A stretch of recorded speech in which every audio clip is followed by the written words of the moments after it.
La centrale du budget, reconnaissable à ses 4 tours de refroidissement. Chaque jour, ils sont 2000 à venir ici travailler. Vigilance et technicité, ils doivent sans cesse se mettre à niveau pour une question de performance, mais surtout de sûreté.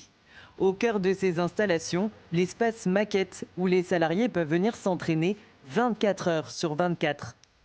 On va passer au contrôle. C'est bon pour toi, Loïc?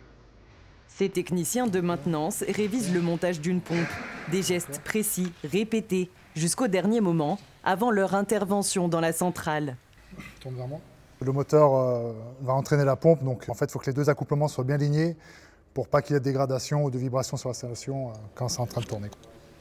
On essaye de venir quand on peut, quand on a un moment de libre, histoire de se former et pas perdre le geste. Pour des questions d'entretien, les réacteurs sont parfois arrêtés. On a toujours 2 traceurs, un voie B pour la redondance. En cas de panne, justement, on a toujours un circuit de secours. Débutent alors certaines manipulations dangereuses. Elles doivent être parfaitement exécutées en un temps record. On va refaire tous nos circuits. La requalification du circuit, on a 7 jours. Donc 7 jours, c'est très très serré pour des personnes qui ne sont pas connaissantes. Donc avant arrêt de tranche, on vient toujours former toutes nos équipes sachant déjà et on forme le nouveau personnel arrivant.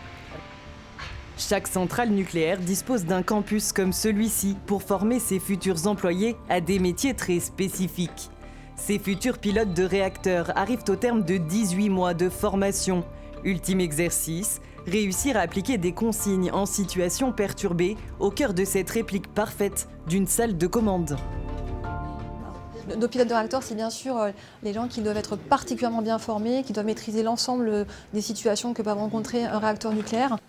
Ce sont des parcours très consistants qui peuvent durer jusqu'à 2 ans après un diplôme d'ingénieur. Mais la centrale du budget abrite un deuxième centre de formation, celui-ci, unique en France. Depuis 51 ans, des stagiaires de tout le pays viennent ici participer à des ateliers, s'entraîner sur cette mini-centrale. Vous pouvez avoir par exemple des robinettiers, donc c'est-à-dire des techniciens qui vont intervenir sur des vannes qui s'ouvrent ou qui se ferment. On a aussi ce qu'on appelle nous des essayeurs qui vont régler par exemple des circuits de ventilation. Donc on a un circuit de ventilation ici aussi. Et ça, ce sont des installations uniques sur tout le parc nucléaire que l'on ne retrouve que sur ce campus-là. Apprendre aussi des gestes de sécurité, comme Louise, qui fera bientôt ses premiers pas en tant que technicienne radioprotection. 10 000 stagiaires sont formés chaque année à la centrale du budget, avec un nouvel enjeu, la féminisation des métiers du nucléaire.